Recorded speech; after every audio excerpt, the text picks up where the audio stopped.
देशाची भावी पिढी घडवण्याची जबाबदारी शिक्षकांवर असते। शिक्षकांकडून विद्यार्थ्यांवर नैतिक मूल्यांचे संस्कार होणं अपेक्षित असतं, पण गेल्या काही वर्षात शिक्षकच वादाच्या भोवऱ्यात सापडत आहेत। कधी बँक अथवा पतसंस्थेच्या सभेत हाणामारी, तर कधी गुन्हेगारी कृत्यात शिक्षकांचा सहभाग। अशा घटनांमुळे शिक्षण क्षेत्र बदनाम होतंय। रविवारी तर टीईटी परीक्षेचा पेपर फोडण्याचा प्रयत्न केल्याबद्दल 4 शिक्षकांना पोलिसांनी अटक केली आहे। या घटनेचे तीव्र पडसाद शिक्षण क्षेत्रात उमटले आहेत।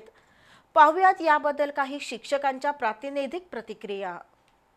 जिल्ह्यामध्ये जो पेपर फुटीचा प्रयत्न झाला तो जिल्ह्याच्या दृष्टीनं एक गालबोट लागणारं उदाहरण आहे।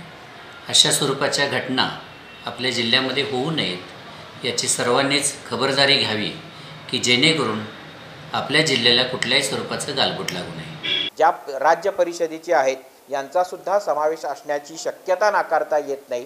याची जी काही शहानिशा जी आहे ती शहानिशा होईलच यापुढं, पण यामुळं जो काही शिक्षक बदनाम होतोय तर शिक्षकांनी कृपया अशा प्रकारच्या ह्याच्यामध्ये स्वतः समावेश होऊ नये अशी माझी समस्त शिक्षक वर्गाला नम्र विनंती आहे। 4-5 शिक्षक अशा काही घटना घडतात आणि सर्व शिक्षकांना असे काळेमा फासला जातो।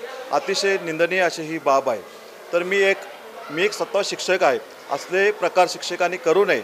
आणि दुसरा एक विशेष असा आहे की याच्या पाठीमागे काहीतरी शिक्षकांचा एखादा प्रश्न किंवा काही मार्गी लागले नसतील असाही काही एखादी घटना असते, कारण किती वर्ष झालं परीक्षा होते पण शिक्षक भरती अजून काय झालेली नाही। हा जो प्रकार घडला प्रश्नपत्रिका फोडण्याचा, याचा आम्ही जाहीर निषेध करतो आणि पोलिसांना आणि शासनाला अशी माझी विनंती आहे की या प्रकारामध्ये जे कोण सहभागी असतील, शिक्षक असू द्यात किंवा इतर कोणी असू दे किंवा कोण एखादा नेता असू दे, याच्या मुळापर्यंत जाऊन या लोकांना कडक शिक्षा झाली पाहिजे, एवढंच या निमित्ताने मी सांगतो।